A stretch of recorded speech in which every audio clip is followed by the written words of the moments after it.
All right, here we are. Welcome to Tremors Live number 6.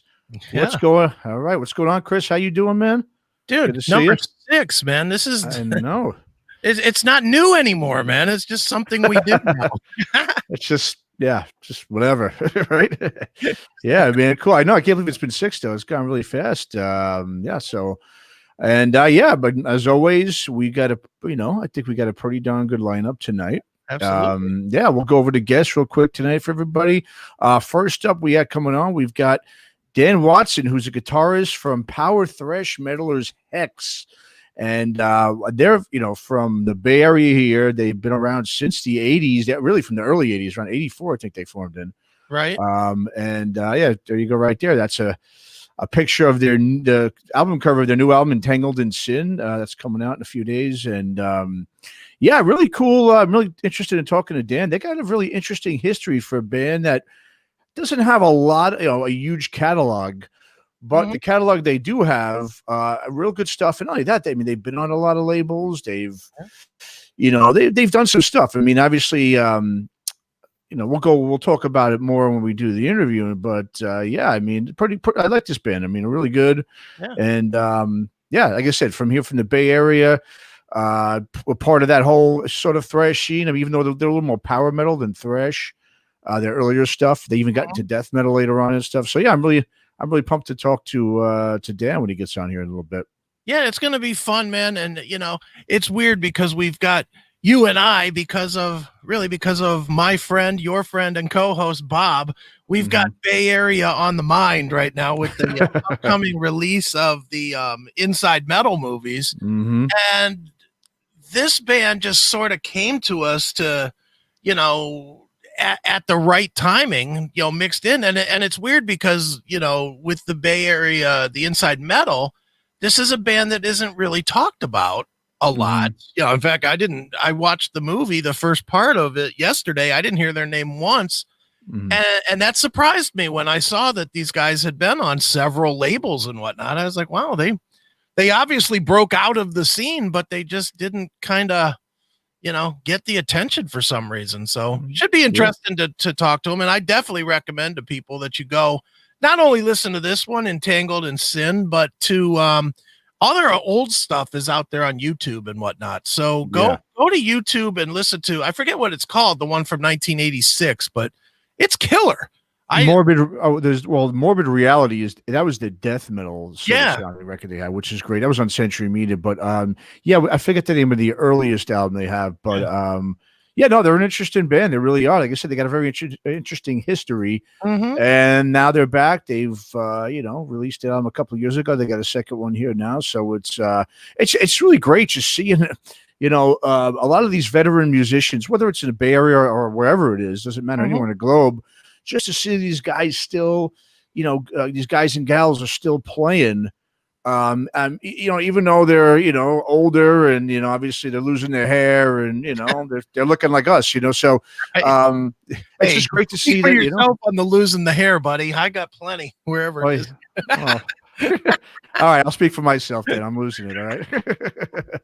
All right. It's just great to see these guys, still playing, not just doing a reunion show here or there in their local area, but putting out new records, getting signed to record labels, I said, putting out new music and still, still rocking as heavy as they are. That's the thing too. It's not like they've really softened up a lot. A lot of these bands are still, they're playing shit that it sounds like it was from, still from the heyday from back in the mid 80s there. And the thrash, scene or, whatever, genre they're playing. It's just really cool. I'm just glad to see that, it's not like, oh, we did this stuff when we were younger. We're kind of over it now. We're older. We're listening to,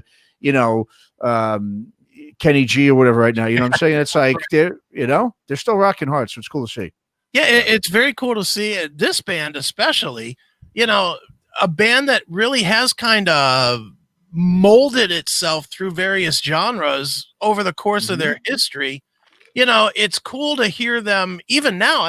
This new album is rocking. It is. If you like Vicious Rumors, I'll use them as probably a good comparison for this current Hex record. if you like Vicious Rumors, you'll like Hex. You'll like the current album. But that doesn't mean you'll like all of their catalog either, because the early stuff was definitely a little more straight power metal-y. And like you said, that Morbid Reality record, that's a death metal record. Sure, totally. Cool band, man. It's one of those, one of the things, and you and I talked about when we first came up with the idea of doing Aftershocks. The very first thing we talked about was we got to fucking do hardcore. We got to do hardcore because both of us love hardcore.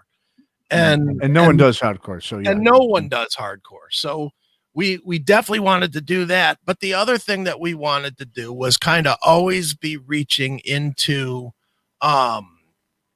bands that people may not know, whether they're new or whether they're old, whatever. We really wanted to kind of cover that. And I don't know why you wanted to. I know for me, I wanted to, because it frustrates me to no end when I hear people constantly saying rock is dead, metal is dead, there's no good music out there, blah, blah, blah. And it's like, you know what? You just are not fucking trying hard enough to find it. Because if you look a little bit, it's there. And I think we've done a good job with that, both on the podcast version and on the live version. We've been trying to introduce bands that we're pretty sure half of the people don't know.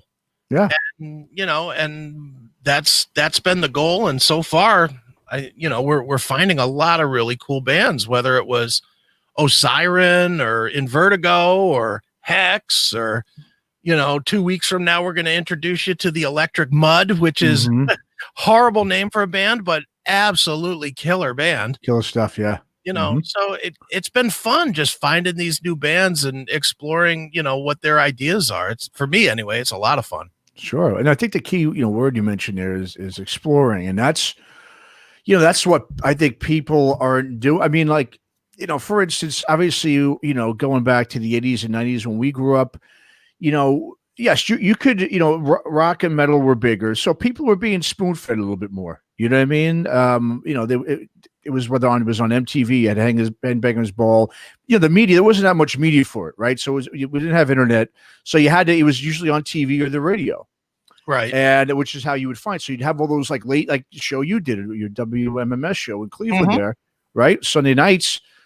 There was shows like that all over the country, right? Where it was like, yeah, you always waited up that, because that was the time when no one was listening to radio. So, okay, what they do? We'll put on a metal show at night because it'll draw some fans like ourselves who are dying for that kind of stuff and to find new bands. But that was really the only sort of outlet. There wasn't any other outlet. I mean, I was lucky enough, growing up in New York as I was a teenager, I was probably about 17, 18 years old. We found a station coming out of New Jersey called WSOU. Now, this station had been there for years. It's the radio station for Seton Hall University. Right. And what we were amazed to find was this was a 24/7 radio station that played metal. I mean, at a college. And it was like, wow. Now, the thing is because it was in New Jersey, it wasn't too far away, but you couldn't, didn't have a super strong signal. It was just a college radio station. Sure. But we were able to get it in Queens and Brooklyn. You could get it in Manhattan. You can get it in those boroughs.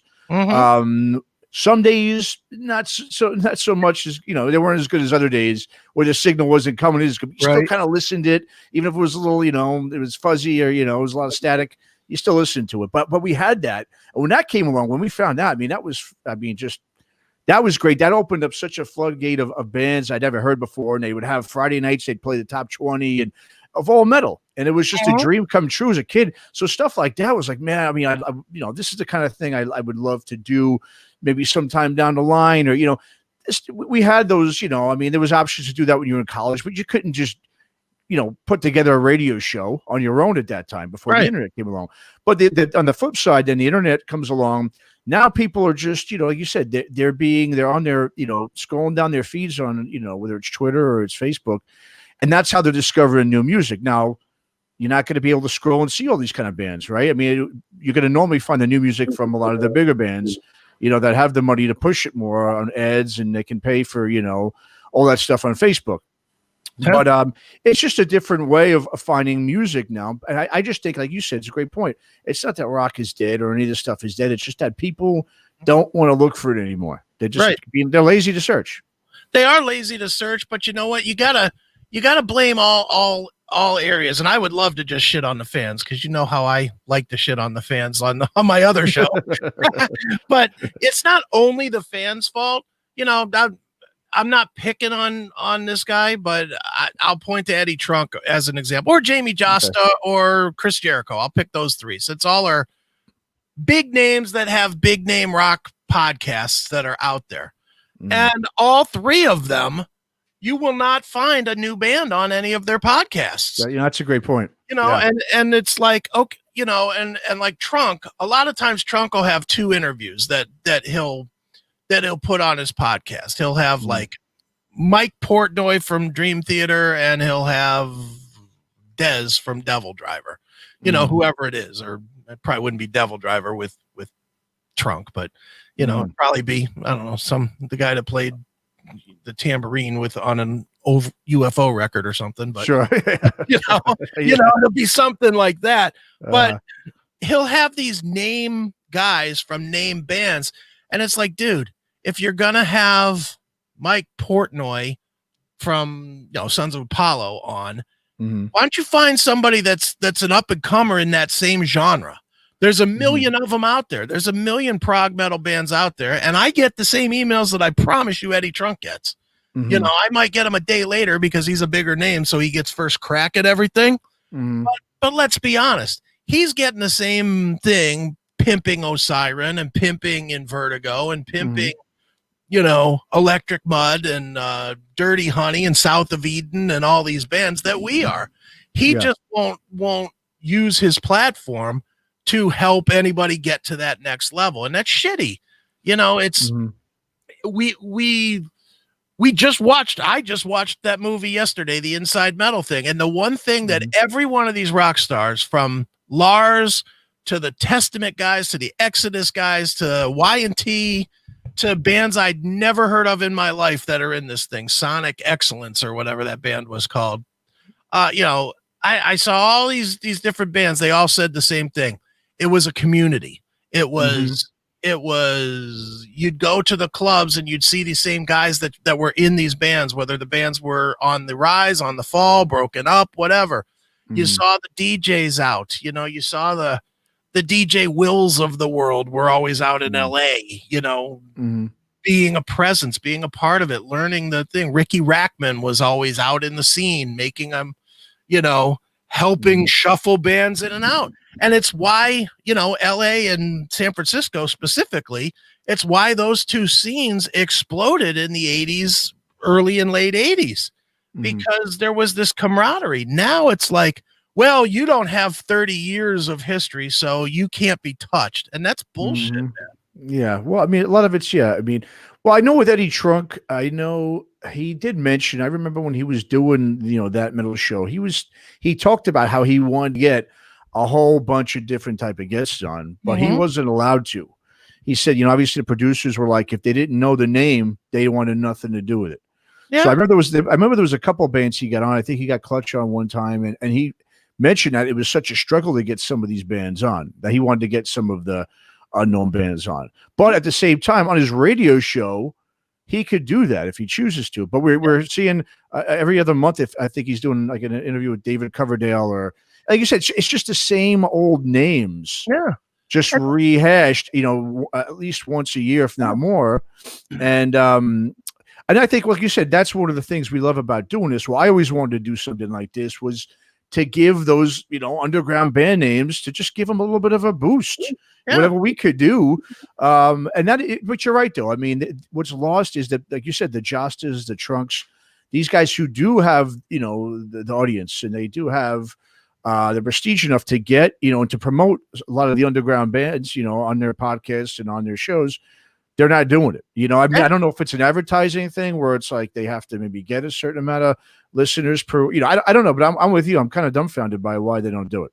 Yeah. And it doesn't to me, it doesn't make much sense. If you have David Coverdale on your podcast, the same number of people are going to download it if you also have a band that they've never heard of on it as well.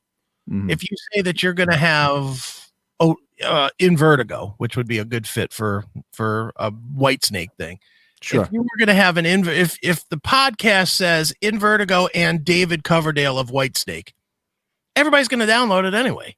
Mm-hmm. You know, I doubt look, to us tonight, we're having Michael Sweet of Stryper on tonight, which big name, good name, long history, successful history, fantastic. I guarantee you're not going to have less people downloading it than would anyway, because it also has Hex on it. Because they don't know the band. They'll be like, oh, who are these guys? You know, that's what they'll give it a little listen, and they'll either like it or not, or they'll skip it, or, you know, whatever they'll do, but they'll at least Hex gets a little bit of push, you know, a little bit. And that's kind of the goal, you know, just a little bit. Yeah. It's so funny. I was talking to your cohort, Bob Nalbandian, last night on the phone, and we were talking about how sort of this same topic, but we were talking about how bands, you know, certain bands from the era stayed true to themselves and took out other bands, you know, continually. And I brought up the fact that I saw Slayer, I don't know, 2-3 years ago, whatever it was. It wasn't the farewell tour. It was like the tour before the farewell tour. But I saw them with Lamb of God one. It was with Anthrax, and it was Anthrax, Death Angel, and Behemoth. And I was like, okay, well, they brought out a new band, which is fine. Not new, but you know, a newer relatively band.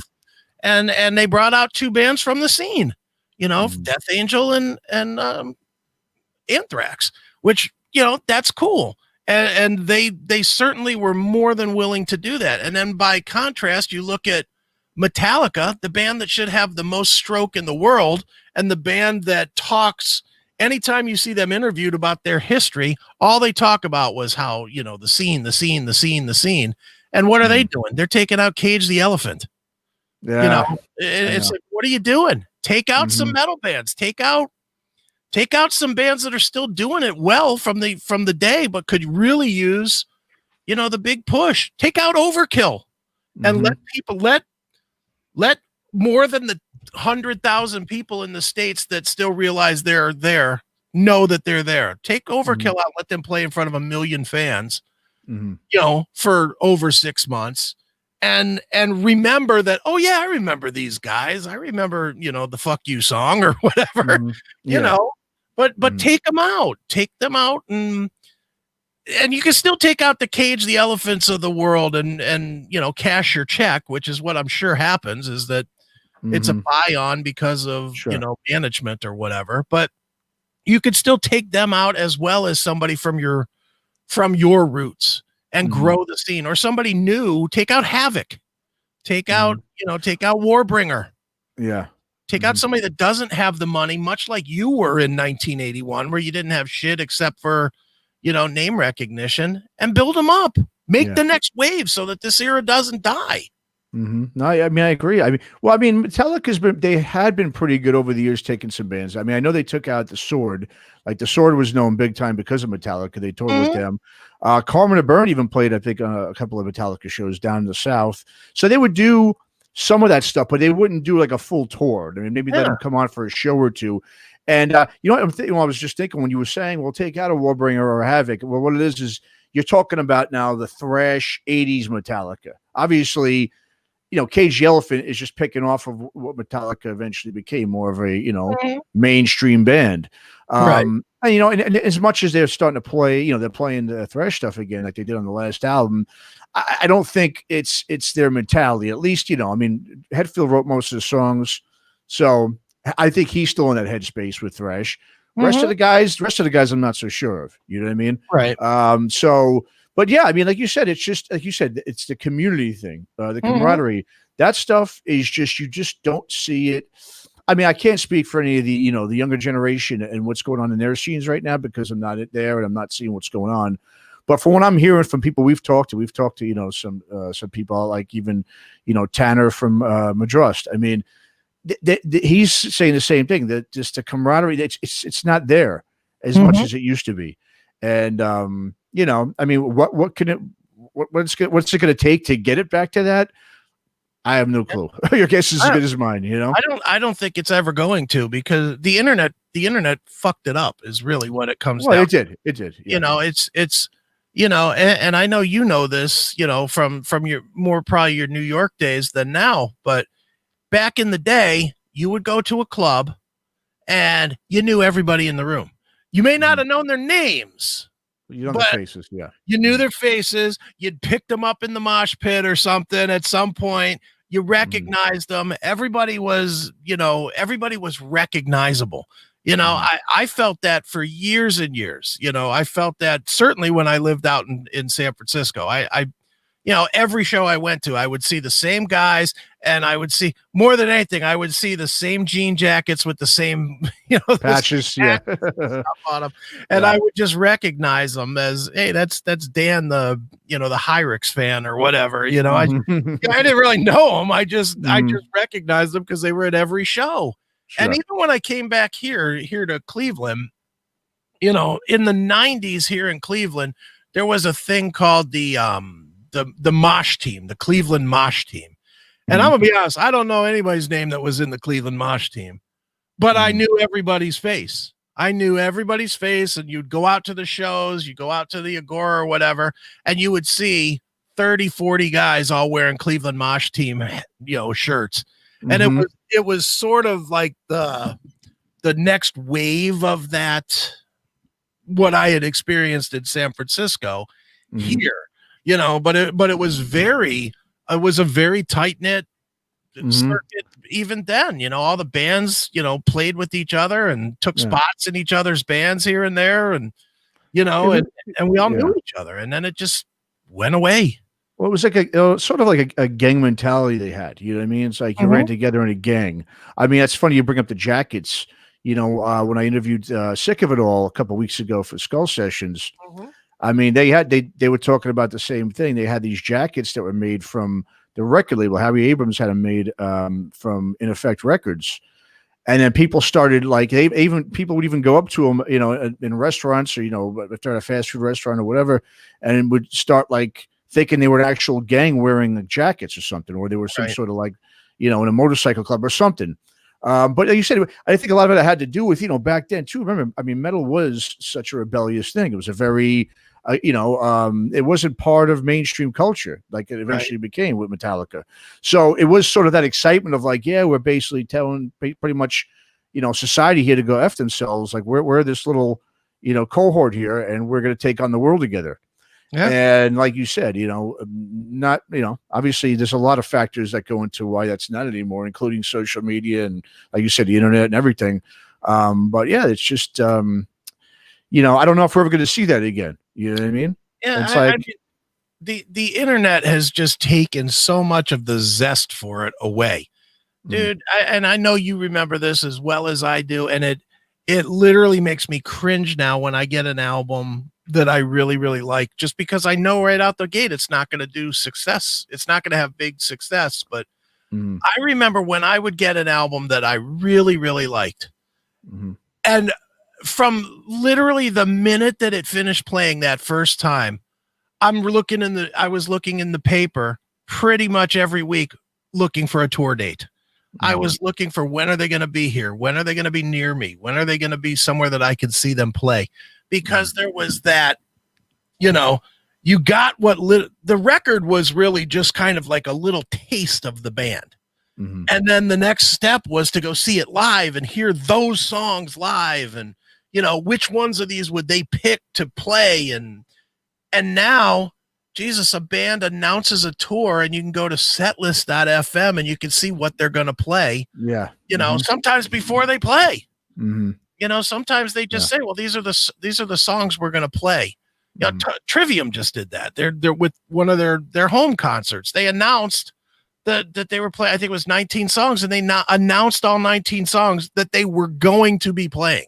And it was like, dude, what? Okay, well, I don't like 3 of them, so I'm not going to watch it. There's no reason to have an excitement for it anymore. If you know what's coming, I know what you're saying.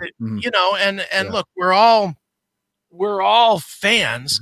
We all want to support these bands, but man, oh man, it's hard to support them when there's nothing. Look, nobody watches, other than me, I guess, but nobody watches reruns of the same show every single day. If the same episode of whatever your favorite show is was on every day, you might watch it 2 or 3 times and then you'll go away from it. Music is like that now. It's like, okay, well, we're going to play these songs. It's these 12 songs. Every show, it's these 12 songs. I can see them all on YouTube after show number 1, and I can make my assessment of if it's going to be good or not. True. So then you'd have no excitement. You have no, mystery about it. You have no real reason to go see it. And quite honestly, the tickets are $100 a piece. And if they're a big enough band, you almost automatically know that you don't need to go see it anyway, because 6 months later, it'll be out on a DVD. Yeah. And every single bit of that is bad for the business. No, absolutely. And, even I'm looking at our comments here. My buddy Corey from New York, he put here, it's true. The passion of having the band is gone. Yeah. And I totally agree with that. And because me and Bob actually did a Skull Sessions probably, I think it was last year, a little less than a year ago. And there's a bunch of guys down in LA that started up this project, and they're doing it inside the schools. I don't know if you remember, we did that one. And basically what it's about is because they said all these kids, they know how to play individually like crazy. I mean, they're teaching themselves on YouTube or, whatever it is, they're learning. I mean, so they can play their instruments, but they have no idea how to play with each other and be in a band and get along with each other. Right. I mean, it's just in general, society in general, especially the younger kids, they're not even talking with each other. Everything's through, text messaging, through the phone, through social media. So it's hard enough for them, I think, to even sit together and have a conversation, let alone start a band with each other, where you got to share and each other's ideas and come up with something that's going to work for everybody. So that's another big, obviously, factor too, which I totally agree with. That, and that has to be tough in today's world, where there's so much coddling, so much coddling in every other. And I don't want to turn this into politics at all, but there is so much coddling that goes on with the kids today that, how are they gonna accept when they bring an idea in and 3 of the 4 guys in the band say that idea is shit? Exactly. In today's world, that just that one comment might lose you your drummer or lose you your bass player or whatever. They might be, well, I'm not going to stay around here if you're not going to use my idea. It's just everything about it is so different. And look, we are admittedly becoming the old men in the room. Yes, we are. We are quickly becoming those outdated idiots that we used to make fun of when we were 25 years old. Totally. We're those guys now. We're literally the guys that when we were 25, we pointed and laughed at them listening to country music and oldies stations. Now we're those guys. And they're like, well, how come you're not listening to hip hop? And how come you're not listening to, whatever pop country is or whatever EDM or, Well, think about it. It's true. DJs, they're like the big rock stars, and rappers, individuals. There's no, even in hip hop and rap, there's no bands anymore, right? When we grew up in the 90s, you had, Run DMCs and Wu-Tang Clans and, all the bands. There's none. Name me one hip hop band, Go ahead. I can't think of one. Not that I listen or know any hip hop bands these days, but just any bands I hear, pop music wise. It's mostly all individuals. It's all solo artists. Oh yeah. Dude, there's anytime you see an R&B group or a hip hop group, they're new. They're old rather. They're not new. They're 15, 20 years old. They're NWA. They're Wu-Tang Clan. They're not. There's really not anymore. Now it's because it's all individualized, and truthfully, it's because there's no talent needed. They just take somebody that looks the part, and they just have them talk, and then they just auto tune it until it sounds sort of in tune. Well, if you look at a lot of these, big pop stars, we're talking about like, just taking the top of my head, like a Cardi B or something, right? They weren't necessarily artists. They were just these women they're basically like groupies around these guys. And then all of a sudden they're like, okay, here, well, we'll give you, it was like the little Kim syndrome from, with Puff Daddy back in the day. It was that kind of thing. You sleep with enough guys here. We'll go ahead and we'll let you record a record and we'll do all the music for you. Just go ahead and rap over it. I mean, it's really true. I mean, that's how it's, it's becoming that way, unfortunately. You know what I mean? But it has. Yeah. But it is nice, and again, go circling back around to where we started. It's nice finding these bands that are coming together and they're young and they're finding their way, the old school way, like that band we had on 2 weeks ago, Magnolia Bayou. Yeah. Regardless of our good buddy Toomey saying that they were a bunch of hill jacks, I like I like them. Oh yeah. Musically, I really like them.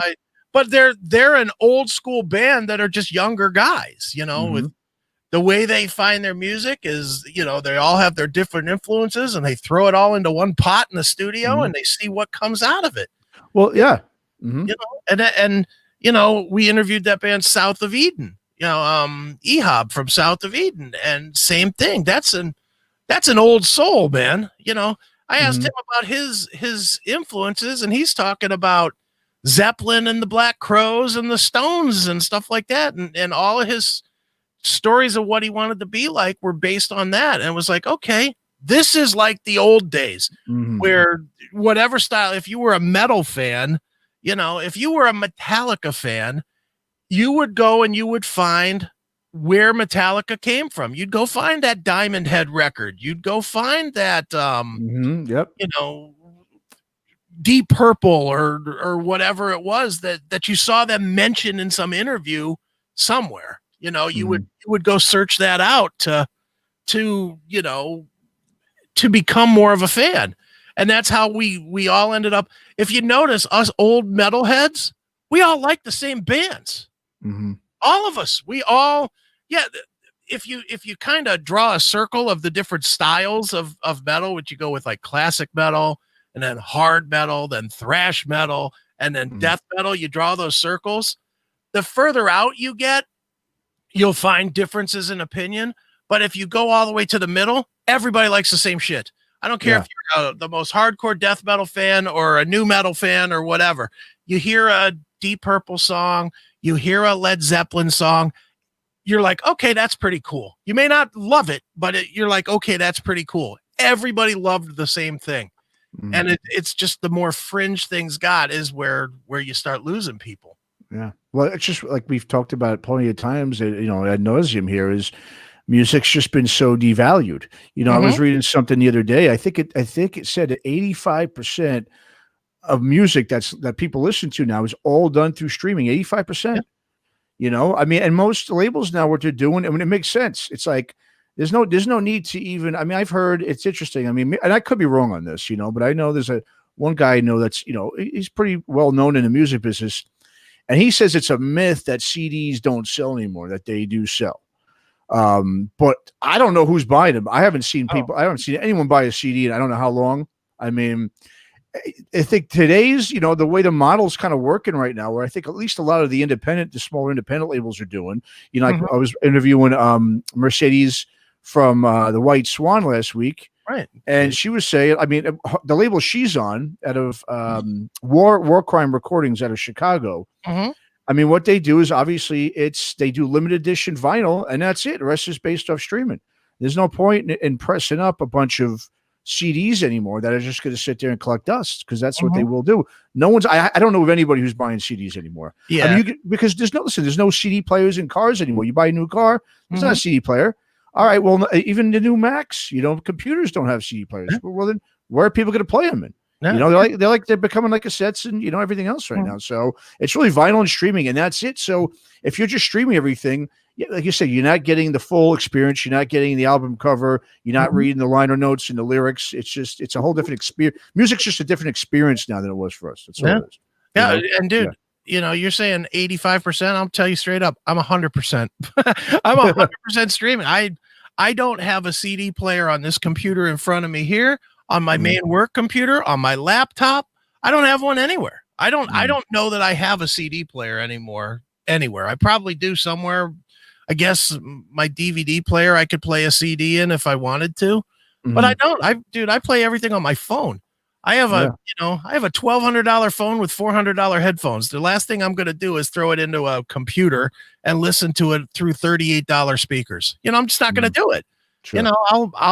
I stream everything, and I'm perfectly content with that personally. Mhm. But, I'm also an old head. I also have 7 books of CDs sitting right up here with, 10,000 albums or whatever it is up in those books. Mhm. The kids today is where it becomes a problem, because the kids today, they've never known the value of not so much buying the CD. I mean, dude, whatever, as far as buying the CD, but they don't know the value of the passion of learning the CD. Dude, you remember these days, man. We would look at a CD and you would see whatever his name, what was that guy? Roy Thomas Baker. You'd see his name in a CD and you'd be like, oh my God, that's the guy that did Journey Infinity and he did Iron Maiden or whatever it was. Yeah, I know he didn't do Iron Maiden. I'm just winging it. Yeah. But, you would know these things. Those guys were every bit as celebrified as the as the bands themselves. And a lot of times you would buy music just because you saw those names on. You'd flip an album over in the store and you'd see produced by whoever, and you'd be like, oh, I got to buy this. Martin Birch did this. I got to buy it. I know it's going to be awesome because everything he does is awesome. And these kids today, they don't know anything about that. Nothing. No, what we did with record labels too. I remember Roadrunner Records. Man, all I'd have to do was go into a store when I'd see that logo, that red Roadrunner logo. I 9 out of 10 times I'd buy that without even knowing what it sounded like. Sure. Because I would say a good 70% of the time, at least 70, if not even a little bit more than that, it was some good shit and it was different. So I could trust in the label. I would just say, okay, I know I'm going to hit a bad one once in a while. But even those bad ones, had a few songs at least on that record. If I played it enough times to try to, make myself like it, which you would do after you spend $20 on a CD. Yeah. And that's the other thing too, in terms of price, like CDs again. I mean, I was buying CDs really up until the last, about a couple of years ago. Okay. Is when I stopped. And the reason I guess I stopped, for one, as I was saying, I couldn't play it in my car anymore. I bought a new car and there's no CD player. So that's one. 2 was, not for nothing. There was a time where I was getting these CDs for $9.99. Okay, perfect. Then it just started inching up little by little, $11.99, $12. Next thing you know, it's $14.99 now for a CD again. And there's no effing way I'm going to do that. You know what I mean? So it's, obviously price is a big deal. And this, and that's the thing is you make that choice as a consumer, as a buyer, right? Well, the experience isn't the same anymore. I can't play it in my car. I have to play it at home in my room on, not the best sounding speakers, or I could throw it on streaming on my car, blast it. I could throw it on my, phone and blast it on my headphones. It just makes total sense. Yeah. Why people are not buying the products anymore and they're just going with streaming. It's just too convenient. And it's also just, obviously cost efficient as well. It'll save some extra money in your wallet. Right. And taking that to the other side of it too, the kids have no money, they obviously don't have any money.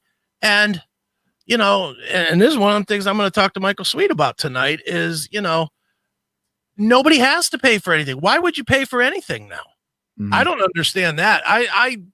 I've talked to a million bands now and asked that same question. Nobody can answer it to me, is why, what's the incentive to go out and quote unquote buy the Michael Sweet Stryper album? I can get it for free on Spotify. I can get it for free on Apple. I can get it for free on YouTube Music. I can get it for free on regular old YouTube. I don't need to buy it, and it's never not available to me. It's not even like, okay, well, it's free for the first 3 months. And then if you like it, you have to buy it or something. It's free forever. If you're a legitimate band, if you're a Stryper is legitimate band, and you like Stryper's Fallen album, whether you liked it when it came out or you like it now or you like it 10 years from now, you'll be able to go to one of these sites and hear it. And us of this age, I'm 52. You're what, 44? 44. 44. we have done an absolutely abysmal job of raising our kids to value music. We've let the kids, we, every one of us, but you know, I'm not sure if you did because your daughter's a little bit younger. My kids, all of them had an iPod. Every one of them had an iPod. Every one of them had a cell phone that would have music on them. And every one of them at least once got an iTunes gift card for Christmas, birthday, whatever event, to where they would go and nitpick one song here, one song there. And, you know, and hence you had one hitters like Macklemore or whatever. And the kids would just buy these and they would love that tune for, you know, 3 months or whatever. And they delete it off their phone. Just, okay, well, that's done. Knowing that full well that if they ever wanted to hear it again, they just go to YouTube and hear it again. You know, it's a different animal. And we've done a bad job of, you know, we all say that music has lost its value, but we've done a bad job of helping it maintain its value. I agree with that. I agree with that. I mean, I think, but once again, you know, it's a lot like when we were kids, we only had really one or two ways to listen to music. We either heard it on the radio, or if our parents, you know, were playing something at home. And this is, I'm talking about obviously before we earned our own money and we were able to buy our own stuff. Sure. So if you didn't have a parent that did that played music in the house and put on vinyl or put on a cassette or an 8-track, the only way, you know, you could get it on the radio and that's it. You know what I mean? So, but nowadays it's, you know, it's not just, you know, like you said, going on an iPod. It's more about going on the iPad now. And it's more about, okay, there's music being, you know, pushed through in all these video games. It's not rock, most of it. Some of it is, but a lot of it's not.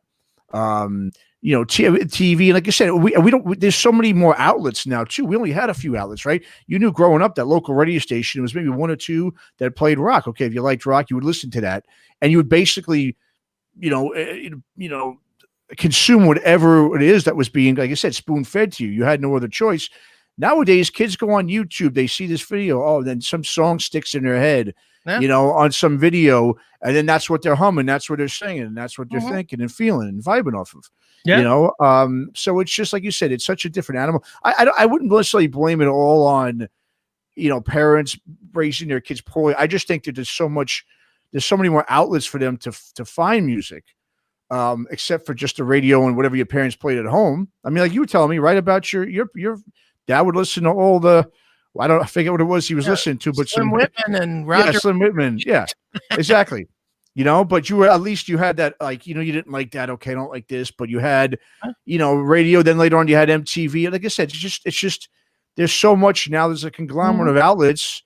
So it's like, how do you really redirect? Like I'm kind of in a way going through it with my daughter. Yeah, I'm trying to get her into listening to rock, but the only way I can really do that is, okay, if I'm in my car, yes, I'll put on rock. Hopefully she'll like it, right? She can, and she likes some of the stuff, but when she's with her cousin or with her friends and they're on their iPads or whatever, they're you know, playing video games and listening to this other stuff, you know, this pop stuff. I mean, it's just more in their face now. Where, like I said, it's they don't even seek it out anymore. They just, whatever is in front of them, they'll go, okay, cool, I'll listen to this. You know, they just don't search for it. It's a different. Right. It's just a different animal. Like it's different, you know? Dude, and it's weird because as musical as I am of a person, and as much as I've always, you know, my house was full of music all the time. So is mine. None of my kids really listen to anything that I listen to. None of it. You know, my daughter was probably closest. She was like into like Linkin Park and Seven Dust and, you know, some of it, but she was also into pop stuff, and she was also into like Green Day and stuff like that. Okay. You know, and that was cool. And to me, I was just like, okay, as long as you're into something that's cool, you know, I'm okay with it, you know, and you know, I had enough stroke with some of those bands that I could introduce her to some of those, and I could be good dad for the minute. You know. Nice, but then my one son Mike, his two favorite bands, and while I like these bands, I don't know how this happened. His two favorite bands are Journey and Survivor. Wow. And he's 27. So, you know, he's not of an age to remember Journey or Survivor. Not at all. And then my other son, my son Zach, he listens to some metal, but his favorite band is Winger. not even like, not the old Winger, the newer stuff. Yeah, like the new Winger, like Winger 4, I think is his favorite album. So it's like long after they were even something, is when he jumped on. So it's like, all right, well, okay then, It's pretty well. Hey, then you can give yourself a nice little pat on the back there for turning them on to. I mean, listen, he likes Winger. Obviously, you've classic metal show. You've interviewed all these guys. You've played. There's. I mean, you were doing radio shows, so you can give yourself a pat on the back for doing a good job. Then if it does, listen, my thing is he doesn't have to like Metallica to me. All right, you like Winger, that's good enough to me as long as you listen to rock. That's my main thing.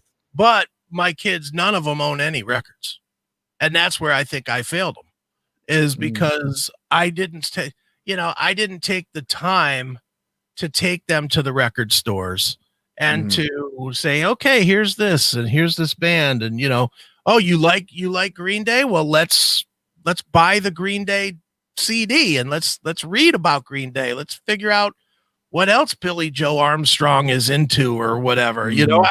I didn't do that. I just was like, well, I don't like it, but but I'll buy it on iTunes, and here it is. It's on your iPod now, and that was kind of it, I was just happy that they weren't gravitating to R&B and rap, to be honest. Not that I listen to rap, but you listen to old rap. Yeah. It's modern bullshit, but but back then, I mean, that was what was out, It was awful hard for me to tell my kid, you can't listen to Tupac, when meanwhile I'm jumping in the car to go interview him. Yeah, true. Yeah. That didn't go over real well, but it was battles that I chose to have at that time. And what I'm trying to say is that I think, even as somebody that is in the business and has always been in the business, I didn't do a good enough job teaching my kids to value music and to get the enjoyment from the music that I get and that I did, and I think that's why my kids, they really have very little to no interest in going to shows.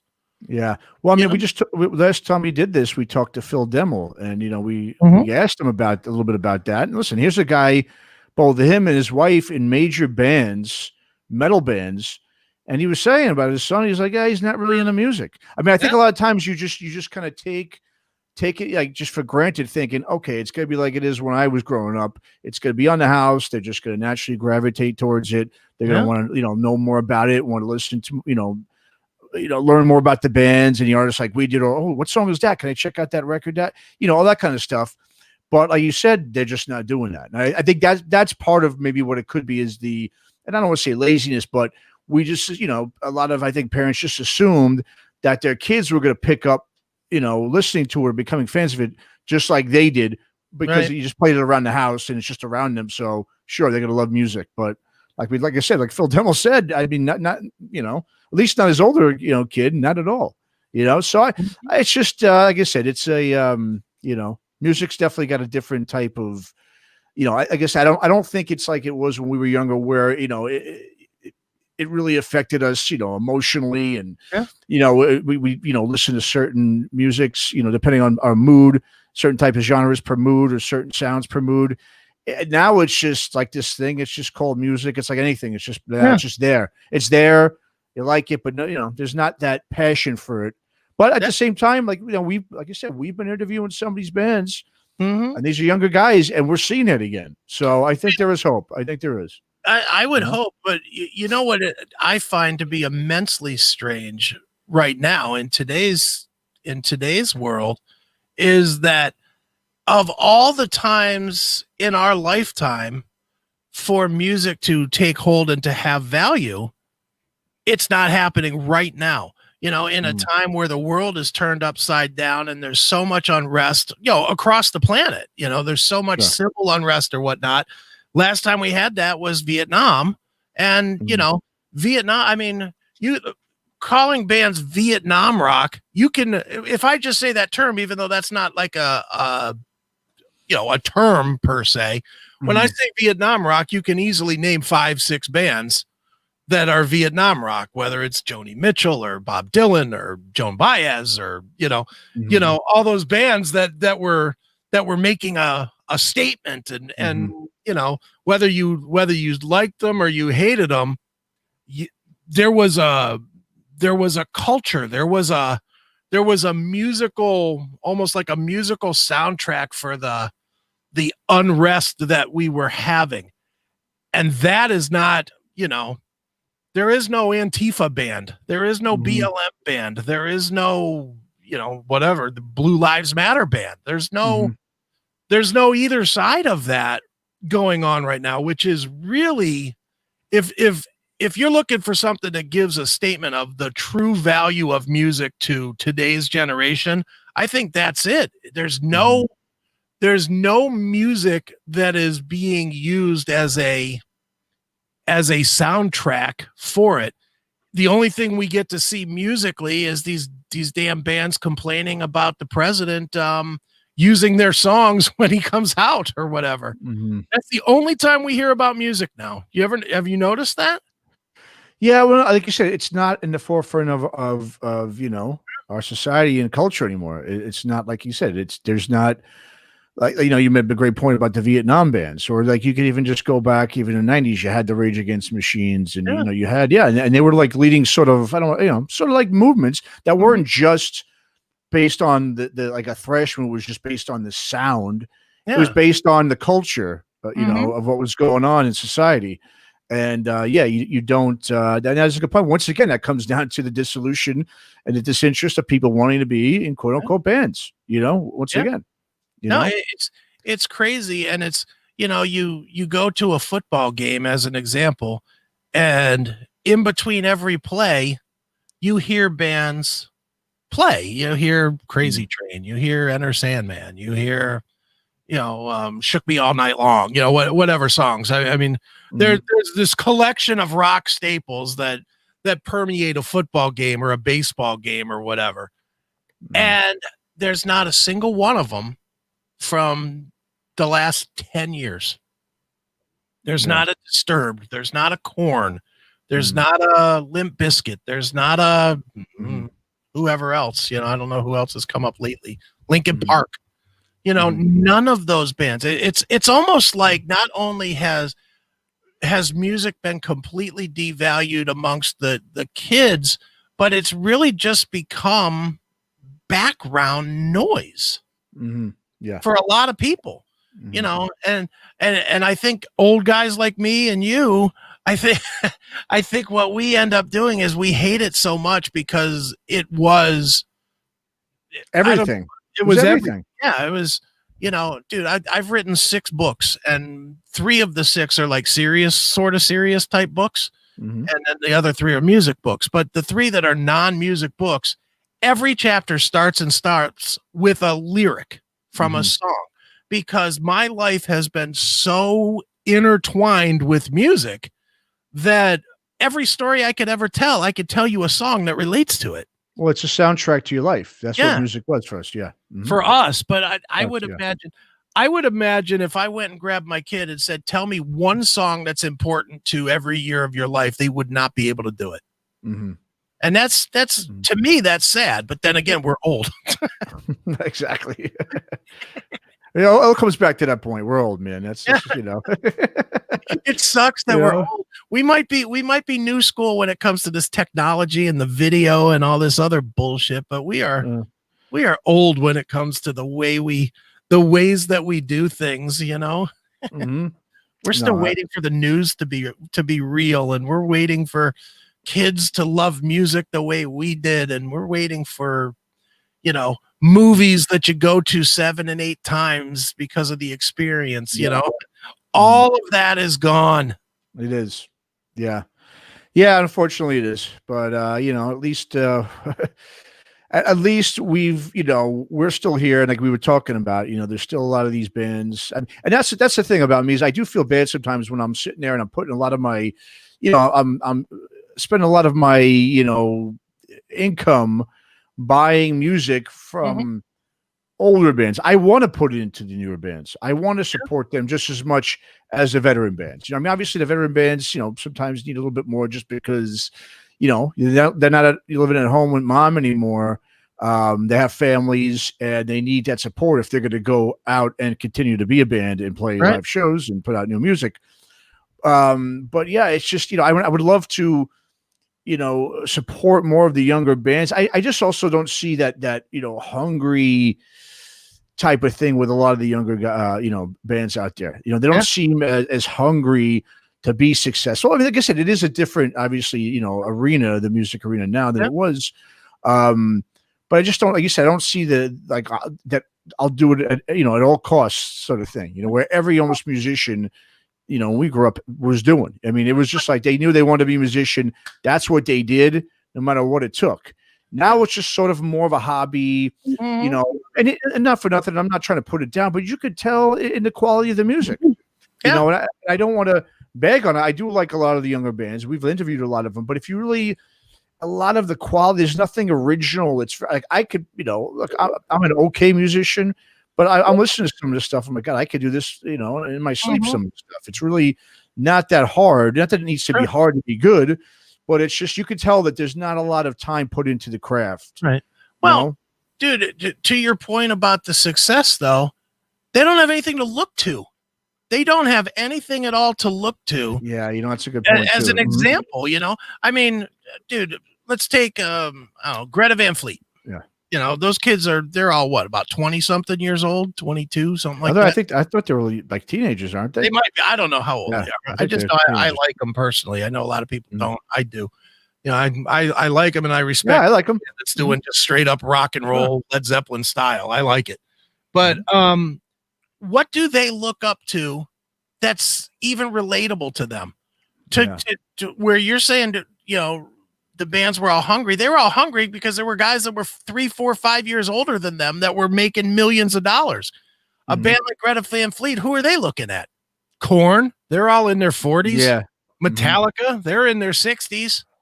You know, well, I don't even think they're looking to bands like Korn and stuff. Yeah, they're looking more to like, I mean, look at these bands we've been, you know, interviewing. They're looking more to like Guns N' Roses and, you know, I mean, more classic rock stuff. You know, I mean, Guns N' Roses, how old are those guys? They're late 50s. 50s, yeah. That's what I'm saying. Is there's nobody when we're interviewing Ehab from Sons of Eden. There's no way can we talk to Ehab from Sons of Eden and he's going to say, yeah, I relate to Axl Rose. No, that's a totally different generation.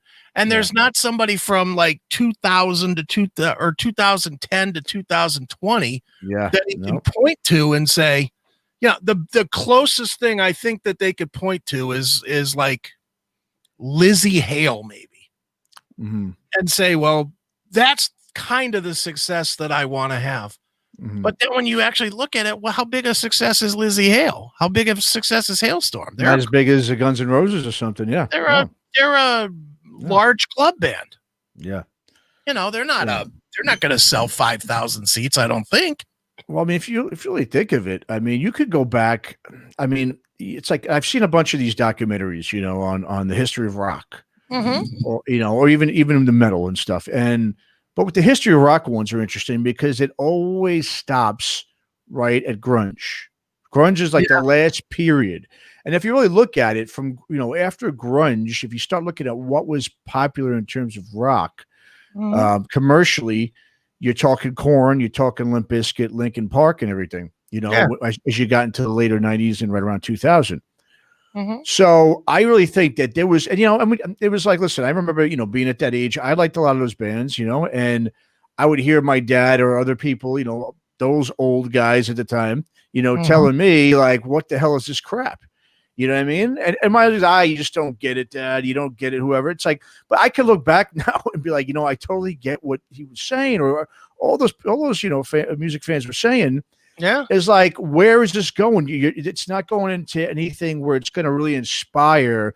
You might inspire the current generation right there to get up and start jumping around and, you know, and doing what Korn and Limp Bizkit and all them did. But were they really putting together music, like timeless music, you know, stuff that, you know, I mean, look, like I said, I still like a lot of those bands, but Mhm. Korn and Limp Bizkit to me aren't timeless. They're not, like classic rock. I don't think it's going to be something that a lot of people are going to look to for, Mhm. back and say for 50 years. Like that was some groundbreaking stuff back then. There was nothing groundbreaking. I mean, even grunge wasn't necessarily groundbreaking. It was mostly all, 70s inspired, but there was nothing, I mean, but it still was at least, I mean, if you listen to the one big thing is vocals. At least Yeah. I'm not the hugest Nirvana fan, but I did like Nevermind, and I do think Kurt Cobain was very talented in terms of being a songwriter. But there was no Chris Cornell, there's no Lane Staley. I mean, you didn't have those voices. At least those guys were amazing vocalists. When you Mhm. look at the 90s, mid 90s onward, I mean, who was the biggest vocalist? I mean, Jonathan Davis, yeah, he's unique, but is it really something that's gonna it's one yeah, it's only one thing he can do, and same with Limp Bizkit, same with all those bands. Well, like I said, once again, I'm not putting them down. I like all those bands, but in terms of influence, yeah, they're not going to influence generations of Yeah. music fans. They're just Well, not. that's it. They were definitely niche bands. They were definitely, I mean, I will say that David Draymond has a interesting voice that I think is pure. It's very unique, yeah. Mhm. And he has the ability to do a lot of different things with his voice, which he's done on several of their albums, of Disturbed's albums. But Mhm. again, it's not, I even a band like Disturbed, it's not something that's easily imitatable. Mhm. It's not, it's very unique to where you're not going to have other bands that sort of have that same sound. True, it's a good point. In Yeah. the rock era, you could point to a band like the Rolling Stones that came out in the 60s, and then you could fast forward 30 years and find the Black Crowes doing a version of the same thing. Mhm. It carried on. It continued to carry on. It was timeless. It definitely was. And, from 2000 on, pretty much, it stopped being timeless. It just became run of the mill, trying to capture something that wasn't there, trying to out unique each other. That's really what happened. And then, the stuff that got, in the 2010s, I would say, metal wise, you had all of these kind of Killswitch Engage wannabe bands. I think, Killswitch had some success with their sound, and then you had a zillion bands that tried to sound like Killswitch Engage. But unfortunately for them, Killswitch Engage never got to superhuman huge lengths either. So you had this whole era of bands trying to sound like a mid-club band. True. And again, I love Killswitch, so I'm definitely not shitting on them. I love them, but if I was starting a band, I wouldn't. My target wouldn't be Killswitch Engage. It would be the old guys. It would be the old guys. I know. I would want to be Metallica. I would want to be the Rolling Stones. I would want to be somebody that made hundreds of millions of dollars, not 10,000 a night, 30 nights a year. Well, I mean, that's the thing too. You just could put up a good point too. Is well, who do these? Growing. When you're in the 80s or 90s, I mean, MTV especially, right? That really. When you're a young kid sitting there and you're thinking of playing music, you see on MTV, like you want to be on MTV, right? Everyone's like, I want to be on that. I want to be on whatever it was. You want to be on MTV, and you saw that it was very attainable to do so. Yes, it would take hard work, but it was attainable. There was new bands all the time coming, coming in and out all the time. Nowadays, it's not like these, the younger generation sitting there going like, wow, all these bands at the top that are they're all rock stars and they're, selling out this, they're doing this. There's not, right? So for one, also too, the rock star itself, right? Yeah. I mean, you almost kind of can't be like a rock star now. Everything's so PC. Right. If you're a rock star, you're going to get hammered, just with the PC crowd for one. Sure. Right. So you can't be, dangerous anymore. They're going to knock you down, And plus, like I said, what bands are rock bands other than bands from the 90s, maybe a few in the early 2000s are playing out, sold out arenas and stuff. I'm talking about hard rock bands. There are none. Yeah. So once again, it was just it's like, who are they gonna like? We at least we had all those bands we could look up to because they were looked at as like gods. I mean, bands aren't looked, these musicians aren't looked at, no, not at all. Not looked at anything close to that anymore. Well, it's because there's no mystery to them. Exactly. No mystique and no mystery. Yep. Yeah. If you want to know what Maria Brink from In This Moment had for dinner, you could probably look on her Twitter and find out. Yeah. I mean, there's no mystery to any of it anymore. There's, dude, we all bought, pick one, Rip, Hip Raider, Circus, Cream, Metal Hammer, pick one. It does, or two or three, because we all probably had subscriptions to multiples of them. And that was it. That's all we had. And I mean, I don't know about you, but I would read every word of every story, whether I knew the band, whether I didn't know the band, didn't matter. I was reading every band that we're going to interview here in 10 minutes or whatever, Stryper. I'll bet you I read 100 articles on Stryper before I ever heard or owned a Stryper album. Mm-hmm. I'll just bet you I did. I knew everything that there was to know at the time about the Yellow and Black Attack and To Hell with the Devil and, their musical vision and touring with Wasp and Black Sabbath. We were so driven to whatever media we had at the time. And that was such a big driver of what made the music so credible to us was, hey, here's the guy I've been reading about, and now they're coming to my town. I'm going, I'm going to that. And am I the only one that is amazed that in 2020, where there are 600 million channels out there, there's so many avenues for entertainment, and there's so many ways you can get entertainment. There's not one legitimate major music channel No, there's not exactly not one major. That's the thing. It's not one major one that's influencing like a large sector of people. It's just not. So what does that say? That says that either there's no commercial value in it, or there's not anybody that's innovative enough with some money to roll the dice to build something. But I'm stunned by that. I am stunned beyond belief that you can look at today's society and every niche of everything is out there. I don't care what you like. If you like criminal movies, there's literally channels. You can go to Pluto TV and watch 24/7 criminal movies, or you can watch comedies, or you can watch classic sitcoms, or you can watch every episode of Johnny Carson that's ever been on TV.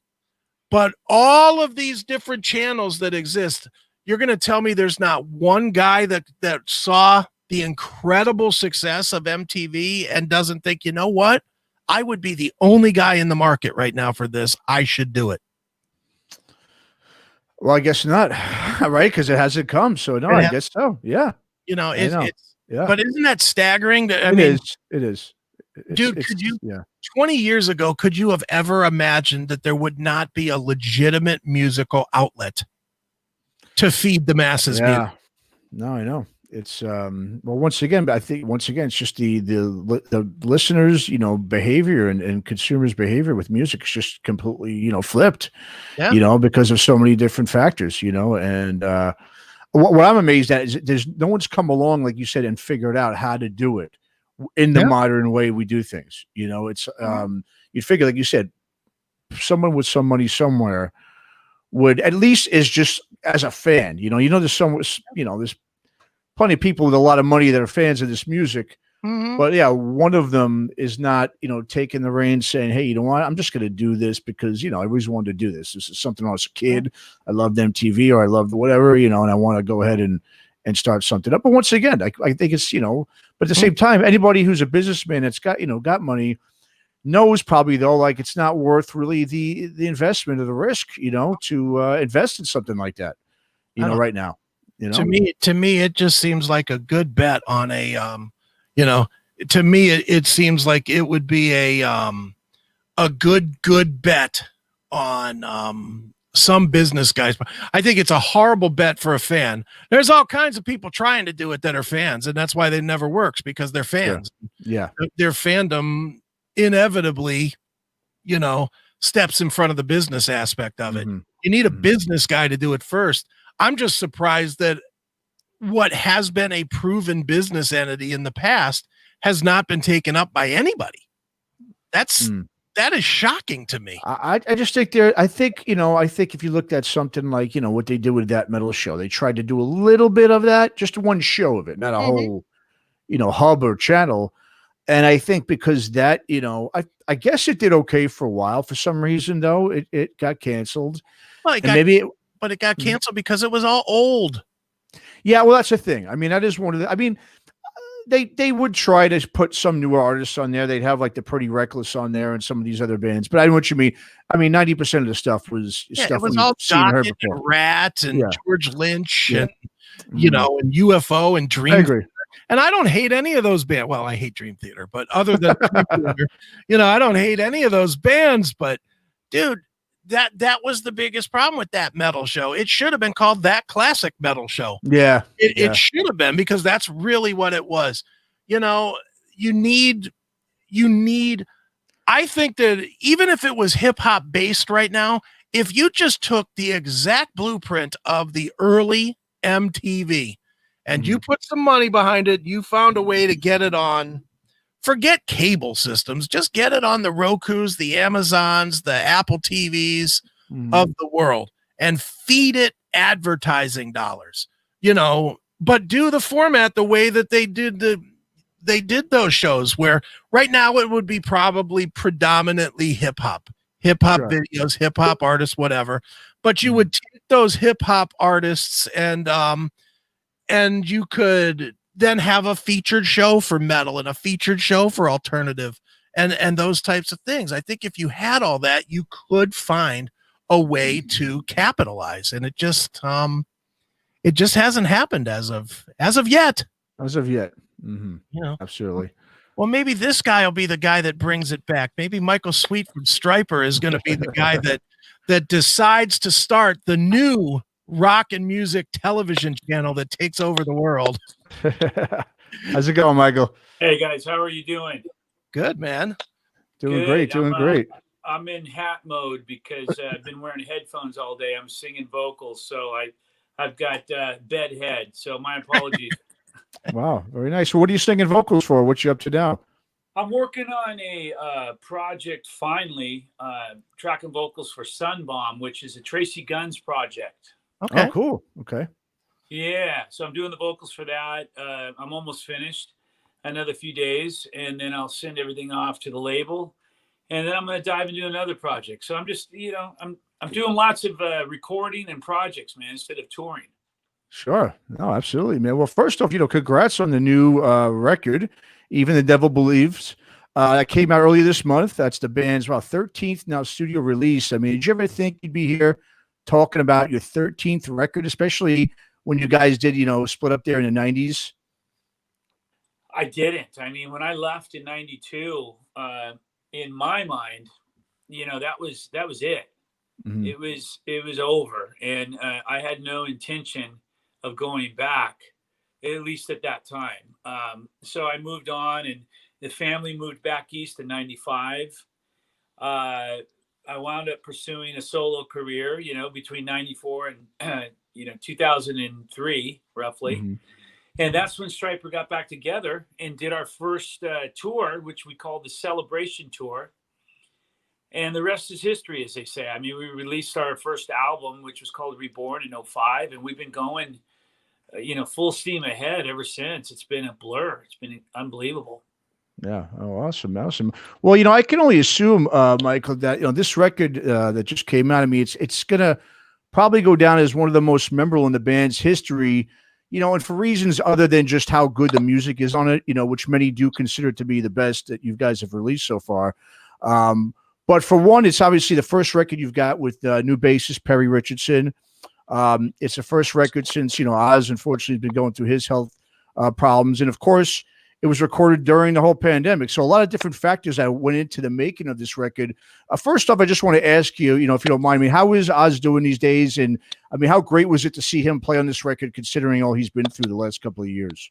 Well, it's great. The thing is about Oz is if you were with him, you'd never know he's battling anything, because everything seems completely normal when you're hanging out with him and playing with him and whatnot. So you never know he had any issues going on. But he does, as we all know. He's got a couple of tumors in his brain, and they've gotten a little bigger. He's had them checked twice by MRI, and they've gotten a little bit bigger. So he's, evaluating and going over the next step with family and his wife and whatnot. And it looks like he's soon going to be doing some sort of surgery to deal with the issues, and we just don't know. Obviously that's risky. Nobody knows what lies ahead in terms of that, but we're all hoping and praying for the best. He came in and we had a blast. He came here to the house and we rehearsed and recorded and had a great time, man. And it felt like completely normal, even though we were, obviously he's battling that, and we were battling as we got into the album COVID, and that it caused some issues with a number of things. We had to delay the video shoot and photo shoot and whatnot, but we somehow managed to pull it off and get through and make it happen. And not only make it happen, but really wind up recording and producing and releasing, I believe, one of our best albums. And I think the fans are actually agreeing with me. They don't agree with me often, but I think they're agreeing with me on this, which is really awesome. Awesome, man. Yeah, awesome. Well, also, I mean, as I mentioned, it's also the first release with Perry, who replaces longtime bassist Tim Gaines. And I remember reading a while ago that before, Perry came into the fold, that you were, pretty happy, apprehensive to continue the band without him, as you guys talked about, not going on unless it was going to be just the four of you. So when was the moment you realized that the band could indeed continue to go on without Tim? And if it wasn't Perry come into the fold, do you think you would have done it with someone else? Well, I mean, I did make that statement, and I was always very proud of the fact that we were the original lineup, and that was really, that's an incredible thing to be able to say and claim in today's world. But I never implied or meant to imply that we wouldn't continue on without Tim. Okay. If I did, I apologize, but I certainly didn't mean to. We've basically had an on-off relationship with Tim over the past 36 years. I think everybody knows that by now. Maybe some people don't. But so this time around, we just felt like, okay, that's it. And we decided to move forward without him, obviously. And we brought in Perry, who wasn't even on the radar initially. And then once his name was brought up, we thought, wow, he's perfect. And when we met him, that sealed the deal, because we fell in love with him as a person. And, that's the most important part about all this. Sure. Yeah, the musicianship's important, the vocal ability, the all that stuff's important, the hair. You got to have a little hair. But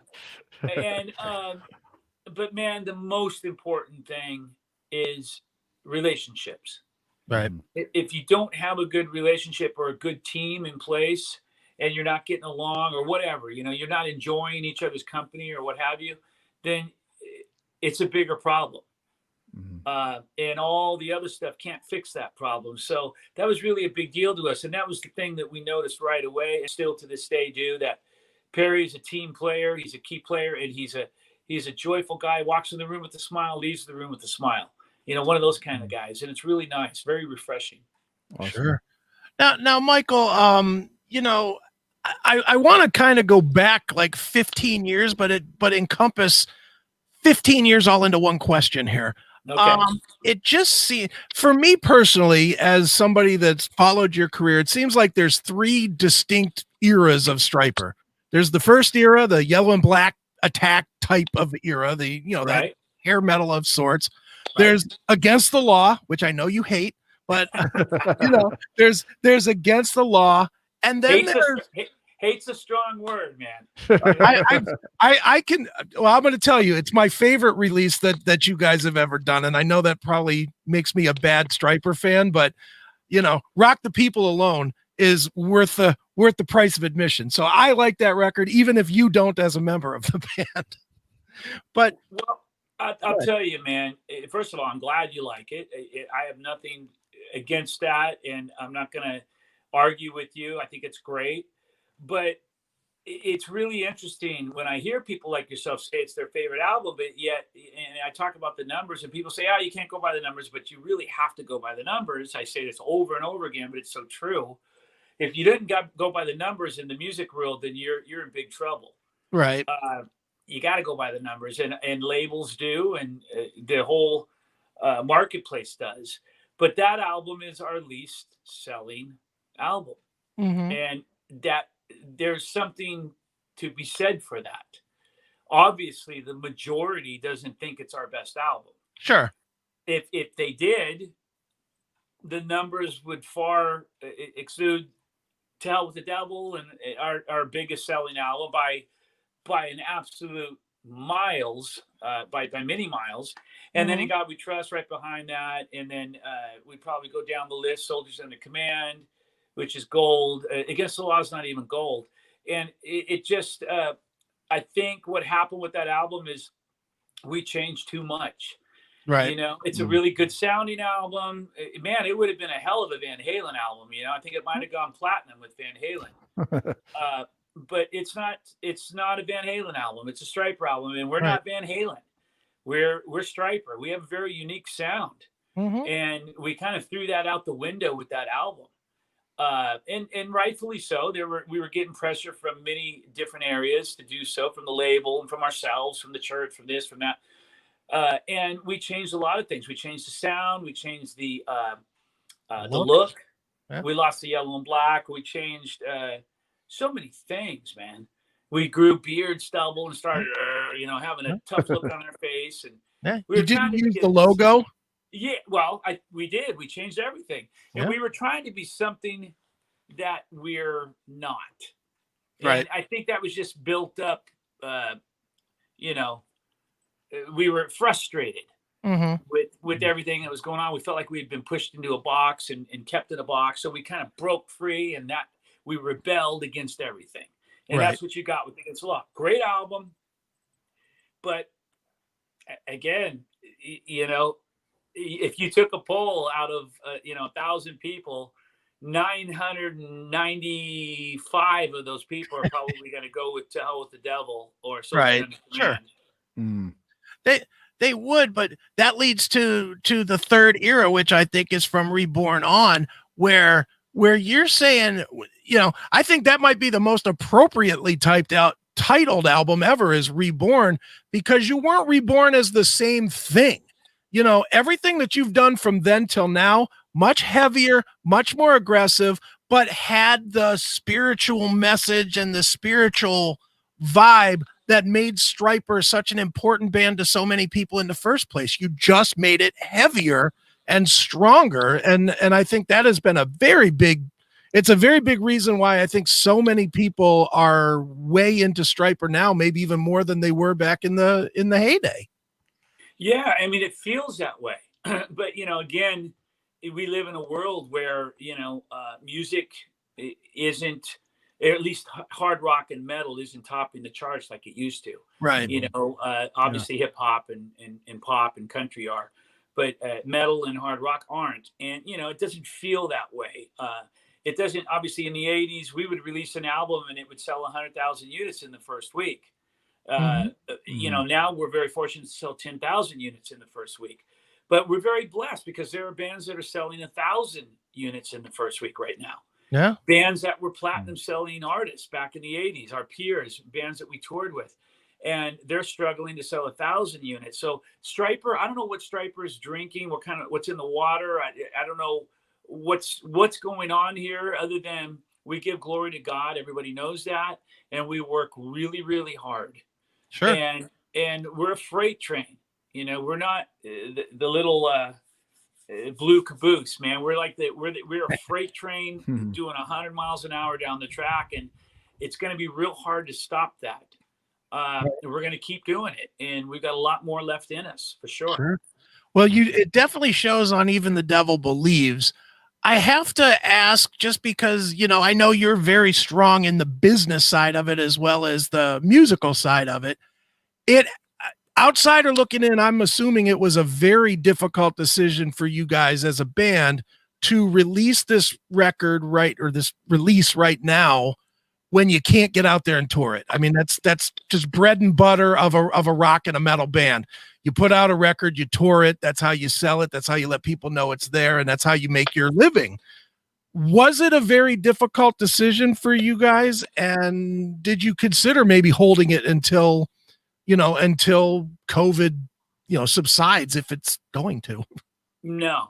And I think that's a kiss of death for bands that do that. Okay. I've seen a few bands say they have an album ready and they're going to wait till, COVID passes and I'm just thinking, wow. Okay. You might be waiting a really long time because we just don't know. We don't know what tomorrow brings. Everybody thinks all musicians think we're going to be touring next year, but we don't know. And, or at least at that capacity in big arenas with, 10,000 people coming out per night per show. That may not be a reality. It may not even be a reality in 2022. Yeah. So why waste time?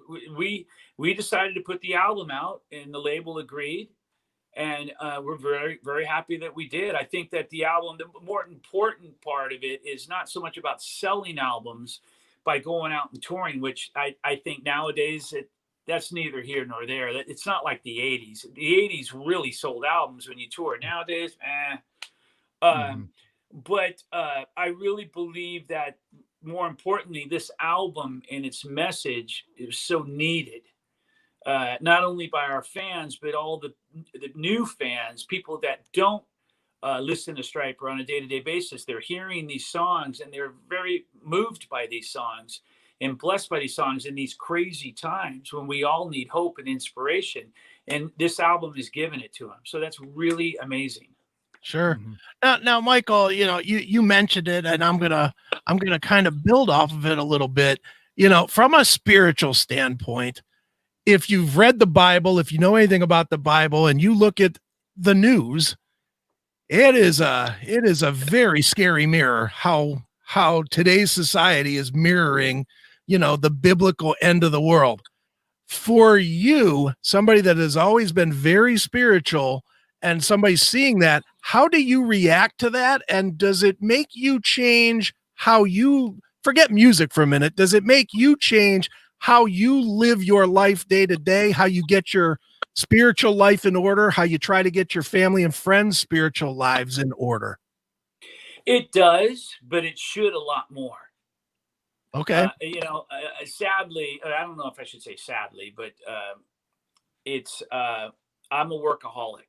I'm always working. I'm always doing something. So because I'm so busy all the time, I don't really have time to sit and think about the end of the world,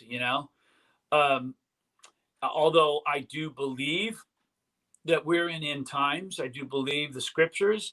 I do believe that, we're right there, man, on the cusp of that. And it's just a matter of time. Now, that's God's time. So, when I hear people say, it's happening tomorrow, I got to kind of laugh a little bit at that, because we just don't know. Tomorrow could be 100 years from now. We don't know. There have been people throughout history calling the time and day of the rapture and the end of the world and all that stuff, and we just don't know. But I do feel that we're definitely in some serious times. We're in end times, and it's very important for people to get right with God. And Stryper is a reminder to that. That's why we're here 36 years, almost 37 years later, still going, delivering the same powerful message. It never changes. And all the answers are there in the good book if we just open it up. But we fail to open it because we're too busy. And that includes myself. Right. I get too busy. Guys, talk amongst yourselves. I'm going to run and get my charger so my phone doesn't die. Okay. So I'm literally going to be back in like 30 That's seconds. fine. Sure. Okay. Yeah. Take your time, man. This has been one of them nights, hasn't it? Yeah. What's live? You know, I mean, that's Yeah, the exactly. thing about when you do live stuff. Huh. Real, and that was one of those questions I definitely wanted to get out there because he is such a spiritual guy that it it's hard to look at it. It's hard to look at it as a regular. Any other way. Any other way. It's crazy. Sure. Yeah. All right, he's back. All right, let me get powered up here. All right. This is professional, isn't it? Got to move a little closer over here to this. Yeah, but hey, guys, thanks for having me on, man. I'm honored. And oh, yeah. Thank you for coming on, Michael. It's really cool. So, Mike, I just wanted to ask you something. I'll wait for you. Yes, sorry. sir. Okay. All right, all right, awesome. There's so many things about, the legacy of Stryper, as a band. I mean, just going back to the band's peak in the mid, to late 80s there where you guys were just super huge. I mean, here it is in the middle of the decade of decadence. It's in the 80s on the Sunset Strip of all places. You guys are blowing up on MTV, going platinum right beside all that decadence and debauchery in LA. And you guys really were such an anomaly. I mean, that was what you guys were doing was really, in fact, I mean, it probably at the time it wasn't considered it, but it was rebellious.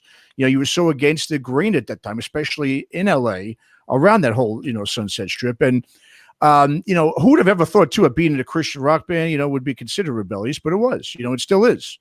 And the one thing, sorry, go ahead. Go ahead. No, go ahead. I was going to say, the one thing it showed to me was that, heavy metal fans and rock fans, they want that positive and good message in the music just as much as they want, the fire and brimstone stuff. I mean, like everything else, right? They want and need balance. And I think a band like Stryper, whether, someone agrees with your message or not, you guys definitely contribute to that balance that most, I think, metal and rock fans seek for, which is what, in my opinion, has made you guys so successful over the years.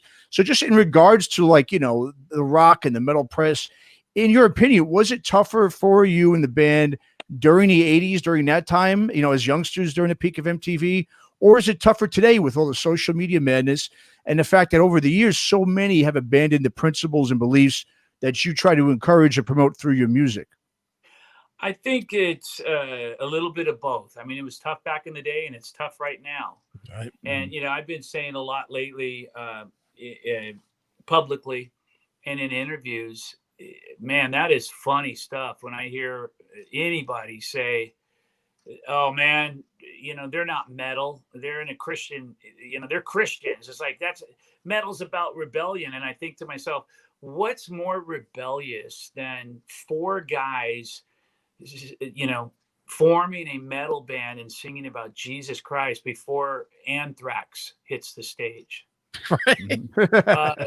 I don't think, I don't know if there's anything more rebellious. So it is, we are metal because we're more rebellious than any metal band in the history of metal.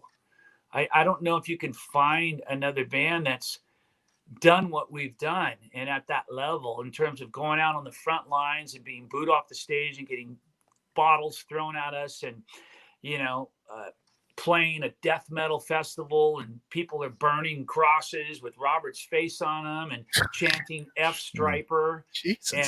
And we go out there and rock them. And I mean, that's rebellion.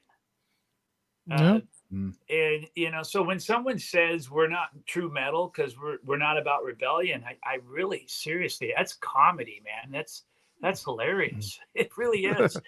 But we just keep doing what we're doing, man. And we're here to be a light in the dark. And I know I always say that. It's become cliche, but it's so true. It's so powerful. We live in a dark world, and somebody's got to shine a light in the dark corners of the world. And Stryper's one of the few bands that does that. You got bands out there releasing just smut and garbage and singing about Satan. The Cardi B thing I posted about. Yeah. You read the lyrics to that, and then, boy, it's a very dark world, very dark. Yeah. And what makes it more interesting and sad is the world seems to eat up. The darker it is, the more they love it. When you have a song like that, Cardi B song that goes to #1, and stays number one for 3, 4, 5, 6 weeks, you're thinking, well, who's buying this? Who's making it number one? A lot of people. Because apparently they don't have a problem with those lyrics. And man, you read those lyrics and imagine your granddaughter or your kid reading them or hearing them. It's like, wow, something's wrong. Yeah, that's garbage. I know. Don't you think though, Michael, that the main reason for that, just of all time, not just now, but of all times that we've been alive, is the ease. It's easy to do dark things. It's not easy to do enlightened things. It's not easy to hold yourself to a standard. It's much easier to just say, whatever, fuck it, sex, drugs, rock and roll. Give me a bottle of Jack Daniels and some pussy and everything's fine. Nobody, that's so much easier than saying, well, everybody's doing that, but I'm not going to. I'm gonna read, Luke tonight, or I'm gonna practice spirituality. I'm not going to engage in those things. I'm going to take the hard road. And most people are not driven to take the harder road. They're life is about excess and ease to most people. Yeah. And take that a step further. You're right. Absolutely. 100%. I agree with you. Take it a step further. It's what's popular. It's what sells. Right. Raunch and darkness sells. It's just the way it is. It's a weird thing that, you've got all these good people in the world who are fighting for holiness, but yet the smutty stuff, whether it's movies or TV shows or series or albums or whatever, the raunchier stuff, the more popular it is. Right. And you just got to scratch your head and think, wow, very interesting. It's very interesting, but it just tells me that I think the people that do demand and want and fight for holiness aren't willing to really get out there and open their door and step outside and really physically fight for it. Yeah. They just verbalize it, but they're not really willing to go to bat. But the other side is they're the ones marching in the streets, going out and really physically fighting for it. But, I think we got to really put on the gloves and get out there and duke it out, man, and fight for holiness. And Stryper's been a band that's been doing that from the very beginning, and that's never going to change. We're one of the few, and we get made fun of for it. You name it. We're the brunt of all metal jokes, and it's like, that's fine. If that's what it takes, so be it. Yeah, sure. I know that. What's also interesting too, Michael, about, the band, not only were you guys, like you just said, you've been the butt of jokes, you've been scrutinized with a fine tooth comb, just from the rock and metal press over the years, but it's also the fact that, you've played, because you played shows with bands like Rat and a lot of those bands in the 80s, you also got really hammered for doing so within the Christian rock community as well. So, you were essentially sort of like in a no-win situation. You're dealing with sort of two unmovable sort of forces there, just, of course, extreme elements on each side. And it's one thing, to have to deal with your detractors, to have to deal with all the Christianity, the anti-spirituality people. But it's another when it's the people that are your side of the aisle, if you will, that are conducting, a large portion of the criticism as well. So, how do you go about dealing, or especially back then, about dealing with those very same detractors in those Christian rock circles, which must be, like I said, even more frustrating, I would think, considering that you both have the same message, but the criticism, it's focusing more on the way you're going about delivering that message rather than the delivering of the message itself. Well, we wake up every morning and we do what we do. We don't listen to, we're not a band that, meets with a church or a group of people and says, okay, how should we do this? What should we do?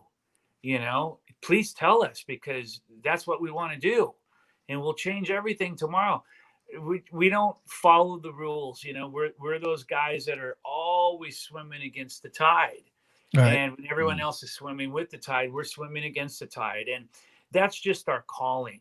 We want to follow God's lead, not man's lead. And God's got us on a specific, very unique journey and path. And we've stayed on it. We went our separate ways and broke up for a while and, had our ups and downs, but I mean, for the most part, we've stayed on that path. And here we are in 2020, still going, and with such a powerful message with the music that's changing lives, man. We meet people day in and day out.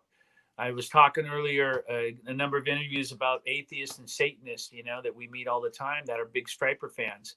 Those seeds are planted, you know, and sometimes they grow, sometimes they don't, but you hope and pray that they do. And man, so many seeds have been planted through this band and this music and this ministry. So it's really powerful. And I don't take it lightly. I take it very serious. And we still have a mission. We're still alive. We're still breathing. We can still perform. We still have the ability. So while we have that, because we may not tomorrow, we're going to keep using it and keep doing it. Sure. Is that going to be the same message in Sunbomb? Because unless I'm wrong, that's like a black metal thing that you're doing, right? You know, I don't want to rain on Tracy's parade, because he has described it as black metal. I'm not getting the black metal thing. Okay. It's not black metal to me when I hear it. It's more, some of the songs are more like old school Sabbath. Okay. Like, would you consider Sabbath black metal? No, not at all. Yeah. I mean, it's more Sabbathy. Okay. Some of the songs, and then some of the songs are just straight up hard rock / metal, you know, up tempo, kind of LA Guns meets Stryper. I mean, but I'm not getting the black metal thing at all. And the lyrics, I didn't write the music for this album. I'm just singing the album, but there were some lyrics submitted to me, and one was about burning witches. And I said to the guys, guys, you know, I'm not going to sing these lyrics. Right. You know who I am. You know what I stand for. And I can't do this. So I'm out. And they wound up sending everything to an in-house producer, Alessandro at Frontiers. And he rewrote all the lyrics. And they're really tailored fit more for who I am. Okay. And my faith, and it's definitely more Michael Sweet. But again, I didn't write the material, but it's a cool album, man. It's I'm getting more and more excited about it as I go, and as I'm singing the songs, and I think people are going to really dig it. It's going to be awesome. And what is there even a tentative release date, or is that waiting to see how it all turns out? Tomorrow. No, I'm kidding. I'm going to be turning it in the next few weeks. Okay. And then they'll have to mix it, you know, and finish up, put some final finishing touches on it. So I would say that would probably happen within the next month. Okay. I'm just guessing. I'm thinking out loud here. And then you kind of fast forward 4 to 6 months after that. So you're talking about maybe March. I'm guessing February, March, April of next year. Okay. Cool. Very cool. But I don't know. I mean, the label may say, oh, you know, it's going to be sooner than that, or it's going to be July, summer of next year. I don't know. Right. I hear you. All right. Now I have to ask you about Spotify, and I don't want to get into a whole thing on it because I know you've said what you think. Right. And I get it. And I certainly get it. I personally do not like Spotify as a service myself. And I'll be straight up with you. I am a streaming music guy, 100%. I don't buy physical product. I have YouTube Music or YouTube Premium or whatever it is, and I listen to it solely with YouTube. Yep. That being said, as a critic of Spotify, as you are, why do you continue to put your own releases on their platform? Do you not have the ability to sign a new, like, I'm assuming you do more of a not a label deal as much as a distribution type of a thing. Do you not have the ability to say, no, don't put my album on Spotify, or only put 4 songs on Spotify, or some modification of that? We do have the ability. I mean, we could really you get in and battle it out over something like that. But we just kind of made a decision as a band, as a company, that it wasn't worth the battle. You know, when we sign a deal like this album with Frontiers, it's a one-off deal. So we fulfilled the one album, and we're free agents right now. And obviously they work with Spotify. They put their stuff up on Spotify. So we're not going to get in a big heated battle. And, you know, in my opinion, it only helps spread the word, spread the news, spread the music. So I'm not going to shoot myself in the foot or the band in the foot and you know, alienate fans that do use Spotify. And a lot of people do. But I'm just not a fan of Spotify for so many reasons. I mean, I can go on and on and on about it. Financial side of things, it's not fair. Right. Most people don't, you know, stream full albums. We work our butts off for months to make an album, not a song. And we're an album band, always have been, always will be. And it pains me to work so hard only to see that, you know, people are streaming 2 or 3 or 4 songs from the new album. I miss the old days when people would buy an album and it's as a whole and take it home and smell it and good and bad, listen to the whole thing. I miss that. And the musicians were able to, you know, buy their beans in a can with those funds. Now those days are gone.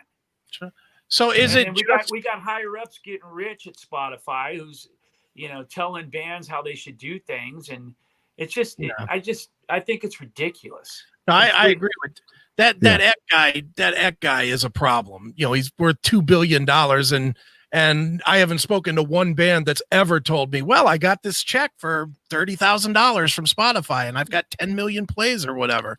Yeah. Is it for you? Is it just Spotify, or is it all of it? Is it YouTube and Apple?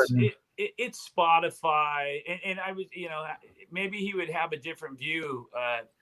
The CEO of Spotify, if we were streaming his money, you know what I mean? Then maybe he'd have a different outlook on things. I feel like when iTunes was really popular, which it isn't really now, it's kind of taken a back seat. Understandably, but when it first came out and people were downloading songs, I had a problem with that because, you know, you can literally see, you know, that they're downloading 3, 4, 5 songs, the popular songs, the ones that they like, and not downloading the rest. And it just feels like such a slap in the face for 4 guys or 5 guys going to the studio and blood, sweat, and tearing through an album, spending 3, 4, 5, 6 months, and it's sad. It's a bummer. And I've compared it recently to books. You know, do you buy a book and you just read 4 chapters and you tear them out and throw the rest away? I don't get it. Yeah. Do you watch a movie and you just like watch it the first half hour of it and you love it, and then you take the rest out and say, you know, that's all I wanted to see? It doesn't make any sense. But music somehow doesn't get a fair shake in terms of the album itself. Right. Yeah, you know, we were talking before you came on, Michael, about that music has been devalued to the point of having almost no value to this younger generation.